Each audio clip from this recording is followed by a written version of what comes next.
Hello मेरे दोस्तों और मेरे प्यारे भाइयों बहनों, आप सभी को मेरा नमस्कार और नमस्ते। कैसे हैं आप लोग? उम्मीद करता हूं आप सभी अच्छे होंगे और स्वस्थ होंगे। चलिए, तो आज मैं आप लोगों के लिए आय और व्यय यानी खर्च और बचत का प्रश्न लेके आया हूं। देखिए, ये प्रश्न जो है रेलवे हो, आरपीएफ एग्जाम हो, एससी हो, बैंकिंग हो, सभी एग्जाम में ये प्रश्न आपका पूछता है। चलिए, इन प्रश्नों को हल करते हैं। ध्यान से प्रश्नों को देखिए आप लोग। उससे पहले जो बच्चे नए आए हैं, मेरे चैनल को सब्सक्राइब कर लें और बेल आइकन को क्लिक कर लें, ताकि महत्वपूर्ण प्रश्नों का अपडेट जो है हमसे आपके पास आता रहेगा। चलिए, इन प्रश्नों को हम हल करते हैं। ध्यान से देखिए आप लोग, वीडियो को अंत तक बने रहिएगा। देखिए, आपका पहला प्रश्न आपसे क्या बोल रहा है? प्रश्न नंबर 1 देखिए आप लोग। प्रश्न नंबर 1 लिखा हुआ है, ए अपने मासिक वेतन का 20% बचाता है यदि उसका मासिक व्यय 6000 रुपए हो। व्यय मतलब क्या होता है? व्यय मतलब होता है आपका खर्च बोलता है, ठीक है आपका। प्रश्न क्या बोल रहा है? यदि उसका मासिक व्यय यानी खर्च 6000 रुपए हो तो उसकी मासिक बचत कितनी है, यानी वो महीने को कितना आप सेविंग करता है उन्हें निकालना है। देखिए, ये प्रश्न मैं आपको ट्रिक से हल करने वाला हूं, ध्यान से देखिएगा। देखिए, ये प्रश्न जो आपका है ना, आरपीएफ हो, रेलवे हो, बैंकिंग हो, इस एग्जाम में ये प्रश्न पूछता है बाबू। तो प्रश्न देखिए, प्रश्न को ध्यान से देखिए आप लोग। जो बच्चे प्रतियोगिता को तैयारी कर रहे हैं ना, वो ध्यान से देखिए आप लोग और मेरे चैनल से जुड़िए आप लोग, ठीक है। चलिए, देखिए आपका पहला प्रश्न क्या लिखा हुआ है, आपका प्रश्न को आप पढ़ चुके हैं। देखिए, यहाँ वो करना क्या पड़ेगा, कुल आपका आय निकालना पड़ेगा। जो जो आपका व्यक्ति जो है ना, वो ए जो है, ए मान लीजिए ए आपका कोई आपका व्यक्ति आपका कोई पर्सन है, वो आपका महीने कितना कमाता है उन्हें निकाल लो। उसके बाद में आपका उसका कितना आपका सेव करता है उन्हें निकाल लेंगे। देखिए, यहाँ करते क्या है, देखिए ध्यान देखिएगा। लिख लो ए की कुल मासिक आय, ए की कुल मासिक आय, मासिक यानी कि मंथ बोलते बाबू। कुल मासिक आय कितना है? ठीक है, मासिक आय को क्या करते हैं, जो जो महीने को क्या कमाता है ना, वो आपको इसमें आपको चाहिए ना, तो इसमें क्या करते हैं, कुल मासिक आय की कुल मासिक आय को हम 100% मानते हैं। क्या माने बाबू? कुल महीने का वो 100% कमाता है, जो भी कमाता हो, ठीक है, वो अपने जो 100% कमाता है। 100% यहाँ पर आप लिख चुके हैं। अब क्या करता है, देखिए यहाँ लिखा हुआ है, ए अपने मासिक वेतन का 20% वो बचाता है यानी सेविंग करता है। यहाँ लिख लो, देखिए यहाँ लिखते क्या है, सेविंग यानी कितना 20% वो सबका सेव किया है। अब खर्च कितना है, 100% वो कमाता है, 20% सेव किया और खर्च कितना करता है, खर्च जो आपका वो 80% करेगा। जाहिर सी बात है, क्या 20% वो सेविंग किया तो खर्च आपका 80% करेगा, 100% उसका आय नहीं है।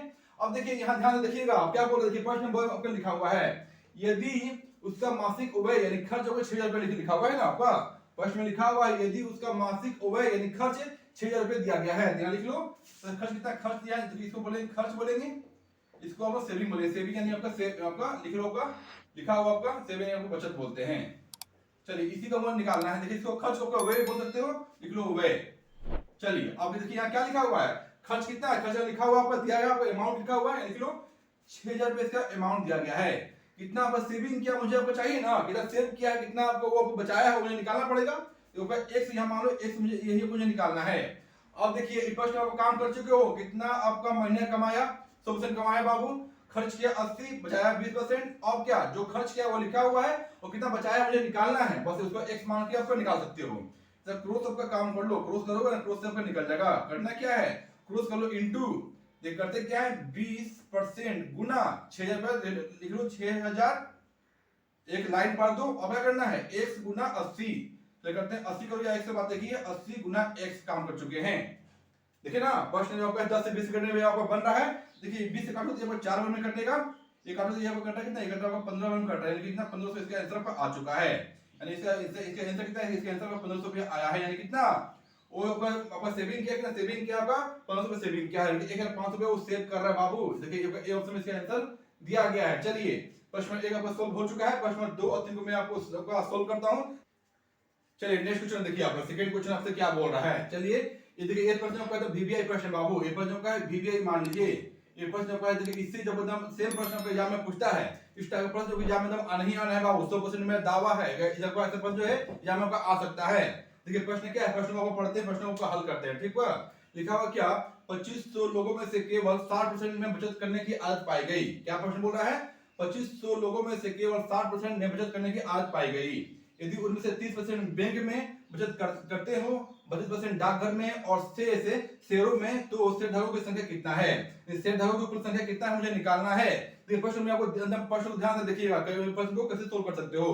प्रश्न देखिए, एक बात ध्यान सुनिएगा लोग, जितना लंबा प्रश्न होता है ना, सोल्व इतना ही इजी होता है। देखिए, प्रश्न को मैं आपको 10 से 20 सेकंड में आपको सोल्व करके मैं आपको दिखाता हूं। प्रश्न जो लिखा, प्रश्न को लिखते हैं। देखिए, यहाँ पर लिखना क्या है, आपका क्वेश्चन सेकंड आपको दिखेगा, जो कुल जो संख्या लिखा है ना, कुल संख्या लिखते हैं, लिख लीजिए लोगों की कुल संख्या, लोगों की कुल संख्या कुल संख्या आपको यदि प्रश्न में लिखा है आपका तो यहाँ लिख लीजिए क्या लिखा हुआ, ठीक है, यहाँ प्रश्न में लिखा हुआ है बाबू, क्वेश्चन में आपको लिखा हुआ है, इसलिए 2500 संख्या पर लिखा हुआ है। अब क्या बोल रहा है कि 60% में बचत करने की आदत पाई गई है। 60% जो लोग हैं ना वो सेविंग करते हैं, तो यहाँ करते क्या है, इसको लिखते हैं 60% ये बस सेविंग वाला आदमी है। जॉब का बचा को जो सेव करता है वो बस नहीं, तो वो संख्या बस 60% लिखा हुआ है। अब क्या बोल रहा है, और उसी में जो बस सेविंग करते हैं ना उसी में से क्या करते हैं, यदि उनमें से 30% बैंक में सेव करता है, 30% बैंक में, 32% है आपका 32% डाकघर में, और शेष करते हैं शेयरधारकों में। तो शेयरधारकों संख्या कितना है वो निकालना है। चलिए निकालते हैं। देखिए थोड़ा देखिए ध्यान से सुनिएगा। इसको हम क्या करते हैं, इसको हम 100% मानते हैं, ठीक है, इसको हम क्या करते हैं, इसको 100% मानते हैं। ध्यान से देखिएगा, ठीक है, इसको हम लोग मानते हैं, इसको मानते हैं हम लोग, इसको लोग 100% मानते हैं। क्यों मानते हैं, देखिए अब इसी से आपको मान चल जाएगा। देखिए क्या करते हैं, जो संख्या है ना आपका, जो 60 जो संख्या है वो क्या करते हैं, वो सेविंग करते हैं। अब क्या करते हैं, इसको हम 100% मान चुके हैं, इसको जो है इसको हम आप लोग 100% माने हुए हैं। अब क्या बोल रहा है, जो इस संख्या दिया है संख्या इसी में से 30% बैंक में क्या लिखते हैं आपका 30% बैंक में, प्लस लिखा हुआ क्या 32% डाकघर में, क्या लिख लो 32% डाकघर में। देखिए अब संख्या निकालते हैं, इनको जोड़ के इनसे मैच कर लो, तो क्या आएगा, देखिए करते तो ये संख्या निकालो बाबू, ये क्या आ रहा है, ये आ रहा है 100 माइनस ये कितना आ रहा है 30 प्लस 32, ये आपका 62 आपका आ रहा है। ये कितना आ रहा है, यहाँ पर 38% आपका आ रहा है बाबू। ये क्या है, ये संख्या है, क्या है, संख्या पर शेयरधारक संख्या लिखा हुआ है। संख्या लाइन क्या लिखा, देखिए यहाँ बोल भी रहा है बैंक, डाकघर और शेयर, यानी क्या, देखिए ये बैंक है, ये डाकघर है, लिखते हैं बैंक, बी से बैंक, डाकघर यानी कि डी। यहाँ पर क्या, यहाँ पर संख्या जो है क्या है, यहाँ पर शेयरधारक आपका आ चुका है। शेयरधारक यानी क्या, शेयरधारक यानी कि आपका एस लिख लो, यहाँ पे क्या, यहाँ पर एस लिख लेंगे। अब देखिएगा, आप ध्यान से आप लोग देखिएगा प्रश्न कैसे हम सोल्व करते हैं। इसका संख्या निकालो पहले, संख्या कितना संख्या आपका है जो सेविंग करते हैं, चल निकालते हैं। देखिए चलिए संख्या निकाल लो, कितना आएगा 2500 इंटू 60%, ये कितना संख्या है, संख्या को निकालेंगे हम। चलिए देखिए निकालते हैं, ये निकालो, देखिए कट रहा है, ये कितना आ रहा है 25 गुना 6 करोगे तो 150 आ रहा है, 150 एक जो बटेगा कितना आ रहा है आपका 1500 आ रहा है। अब क्या निकालना है, कुल कितने शेयरधारकों संख्या वह निकालना है ना। ये संख्या हम यहाँ पर आपका इस पर निकाल चुके हैं, तो यहाँ पर कर लो 1500 का 38% वो संख्या कितना है। चलिए आंसर पर आ चुका बाबू, ये को काटो, ये कितना आएगा, कल करते हैं 15 8 120, जीरो हाथ में 12, 15 3 45 और 12 कितना 57 आपका आएगा। कितना आ रहा है, यहाँ पर 570 इसका आंसर आपका आ चुका है। देखिए ना बच्चा आसानी से आपका सोल्व हो चुका है। ऐसे सोल्व करोगे एग्जाम में क्वेश्चन आपका सोल्व हो जाएगा, 10 से 20 सेकंड में क्वेश्चन एकदम श्योर है सोल्व होना ही होना है। देखिए इसका आंसर वो दिया गया है, सी उसमें इसका आंसर आपका दे रहा है, यानी प्रश्न नंबर 1 और 2 का सोल्व हो चुका है। प्रश्न नंबर 3 का लोग ध्यान से देखिएगा। चलिए सवाल नंबर 3 देखिए आप लोग, सवाल नंबर 3 आपसे क्या बोल रहा है, सवालों को पढ़ते हैं, इसको बस सोल्व करते हैं। चलिए प्रश्न नंबर 3 आपको पढ़ते हैं। लिखा हुआ है क्या, राम का व्यय और बचत 3:2 के अनुपात में है, उसकी आय में 10% वृद्धि होती है।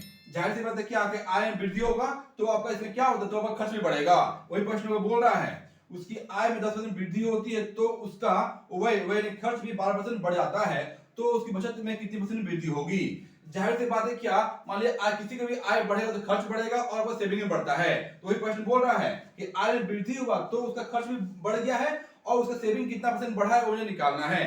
देखिए ये प्रश्न जब एग्जाम में पूछता है, ठीक है, देन सेम टाइप का प्रश्न एग्जाम में आपको मिलना ही मिलना है। इस प्रश्न को ध्यान से देखिएगा, प्रश्न को कैसे सोल्व करते हैं, 20 से 30 सेकंड में प्रश्न आपका सोल्व हो जाएगा। देखिए प्रश्न नंबर आपका 3 बार आपको सोल्व करने वाले हैं, ध्यान से आप लोग देखिएगा बाबू, और वीडियो में अंदर बने रहिए। चलिए प्रश्न नंबर 3 को अपन सोल्व करते हैं। लिखते क्या है, राम क्या हुआ ना, लिख लो राम की कुल मासिक आय, राम की कुल मासिक आय कितना है वो आपका निकालना पड़ेगा। राम की कुल मासिक आय कितना है, हम क्या करते हैं इसको ऊपर 100% मानते हैं। हम कहा कि राम जो है ना महीने का ऊपर 100% कमाया है, जो भी कमाता हो वो अपने 100% कमाता है बाबू, ठीक है। चलिए हम लिखे क्या, राम जो है महीने का 100% कमाता है। अब देखिए यहाँ लिखा हुआ, जाहिर लिखा हुआ 3:2 अनुपात, इसी अनुपात इसको हम तोड़ लेंगे, क्या करेंगे, इसी अनुपात इसको हम तोड़ के निकालेंगे। अब करते क्या है, देखिए राम का व्यय लिखते हैं अपना व्यय यानी खर्च, और लिखा है बचत यानी लिख लो बचत। देखिए क्या है, देखिए ध्यान से आप सुनिए क्या, देखिए राम का व्यय और बचत 3:2 का लिखा हुआ 3:2 अनुपात, यानी क्या इसी अनुपात में इसको हम तोड़ लेंगे। जाहिर सी बात है कि 3:2 का, अब यहाँ प्रश्न में बोल रहा है ना, यहाँ लिख लो 100 का 3 है, जो हमें लिखा हुआ 3 लिखा हुआ है। अब आपका बटे में कितना 3:2 5 काटो तो कितना है 20 आ रहा है, 20 या 60, ये 60 आपका आ चुका है। सेम इसी से कर लो, 100% ये आपका आय है। अब देखिए आपका ये लिखा हुआ सेविंग लिखा ना आपका, हम लिखा हुआ सेविंग लिखा हुआ है। ये क्या सेविंग के साथ सेविंग होगा 2 और 3:2 5, 5 नीचे लिख लो, ये कितना आएगा, काटो तो ये आपका 20 में कट रहा है, कितना आ रहा है 20 40, 40 आपका आ चुका है। ये 40 आया, ये आपका कितना आ रहा है, ये आपका 60 का आ रहा है। चलिए ये आपका 60 आ रहा है। अब ध्यान से सुनिए, अब ध्यान से आपको एक काम कीजिए। देखिए जो देखिए इसमें आपको क्या करना है, जो प्रश्न बोला आपको वही काम करना है। देखिए प्रश्न क्या बोल रहा है, तो यहाँ प्रश्न में लिखा हुआ है आपका उसकी आय में 10% वृद्धि होती है। आय क्या, देखिए आय है ना आपका, आय क्या है, इसको 100 ही मानते हैं, ठीक है, इसको 100 मानते हैं। 100 मान 100 रुपए से आपका अमाउंट लिखा हुआ है। देखिए आय कितना, आय में 100 था, अब क्या बोल रहा है, इसका आय में 10% वृद्धि होती है। पहले इसका आय 100 था, अब क्या हुआ, अब नया आय का बढ़ रहा है ना। लिखते हैं क्या, नई आय, नई आय कितना हो जाएगा, प्रश्न में आपको बोला गया, प्रश्न में क्वेश्चन में आपको लिखा हुआ है 10% वृद्धि होती है। कर लीजिए क्या, 100 गुना 110%, कितना आएगा बाबू, कितना आ रहा है आपका कितना आ रहा है, आपका 110 रुपया आ रहा है। पहले आया था मेरा 100, अब आया का बढ़ के हो गया कितना आपका 110 रुपया हो चुका है। अब क्वेश्चन क्या बोल रहा है, और उसका व्यय में भी 12% बढ़ जाती है, व्यय खर्च का आपका 12% बढ़ता है। तो देखिए खर्च क्या है, पहले 60 था, अब खर्च क्या हो रहा है, यहाँ लिख लीजिए आपका खर्च यानी कि आपका व्यय कितना हो रहा है, 60 है ना, 60 में क्या बोलता है 12% बढ़ता है, यहाँ लिखा हुआ है आपका 12% ये बढ़ता है। कर लो आपका 112%। देखिए अपने में 100 है ना, इसलिए हम आपका 100 प्लस का 12 कर रहे हैं। चलिए ये काटो, देखिए कट रहा है, कितना आ रहा है, ये आएगा 72 और 6, ये आपका कितना, ये 72 आ रहा है। 10 के बाद ये पॉइंट बैठेगा, ये कितना आया आपका, पहले आया था, पहले जो आपका खर्च था वो 60 था, अब खर्च कितना, खर्च में आपका 67.2 का हो चुका है। अब ध्यान से देखिएगा अब क्या होगा, अब ये क्वेश्चन आपको बोल भी रहा है तो उसकी बचत में कितनी वृद्धि होगी। देखिए ध्यान से बात है क्या, कुल आय आपका यहाँ पर बढ़कर कितना हो गया, आपका जो आपका खर्च आपका कितना हुआ है, अब कितना आपका सेविंग कर रहा है, यहाँ लिखते हैं आपका बचत, लिखते हैं बचत में कितना आपका हो रहा है। अब तो यहाँ मैथ कर लो, 110 माइनस यहाँ लिख लो 67.2%, ये आपका क्या, ये सेविंग करेगा ना। चलिए आप चलिए इसको निकालते हैं। देखिए यहाँ पर इसको निकाल लो, कितना आ रहा है 110 मैथ करो कितना आएगा 67.2%, ये कितना आ रहा है 8, 9 से 7 बचेगा 2, 10 में से 6 बचेगा 4, कितना आ रहा है, ये आपका आ रहा है 42.8%। ये कितना, ये आपका सेविंग कर रहा है बाबू, क्या कर रहा है। अब क्या नया जो आय बढ़ा है वो उसमें आपका खर्च बढ़ा और आपका बचत भी बढ़ गया है। अब ये क्वेश्चन बोल रहा है तो उसकी बचत में कितनी परसेंट वृद्धि होगी, पहले था 40 और बढ़ के हो गया है 42.8 का हो चुका है, तो कितना वृद्धि हुआ है। चलिए अब निकालते हैं बचत में वृद्धि, बचत में वृद्धि कितना हुआ वो आपको निकालना होगा ना, तो निकालते देखिए वृद्धि कितना हुआ है, 40 है, आपका 42.8 है, तो मैथ कर लो कितना आएगा 42.8 माइनस 40, कितना आ रहा है बाबू, आ रहा है 2.8 इसका आ रहा है, यानी कि वृद्धि कितना हुआ, वृद्धि में 2.8 में वृद्धि हुआ है। और बोल के कितने परसेंट बोला है ना, कितने परसेंट प्रश्न पर लिखा हुआ है। चलिए तो निकालते हैं, चलिए यहां कर लो आपका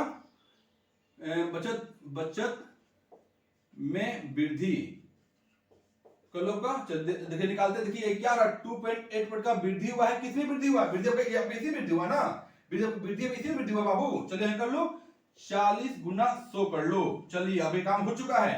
देखिए यहाँ पर निकालो तो यहाँ पर 0 निकल रहा है, देखिए 1 0 से 1 0 ये संख्या कट रहा है, ये क्या बचेगा, ये अब आ रहा 7 आ रहा है, 728 होता है ना, ये 7 आपका आ रहा है, कितना वृद्धि हुआ, 7% का वृद्धि आपका हो रहा है। चलिए तो इसका आंसर आपका आ चुका है, यहाँ पे ऑप्शन में इसका आपका आंसर को दिया गया है।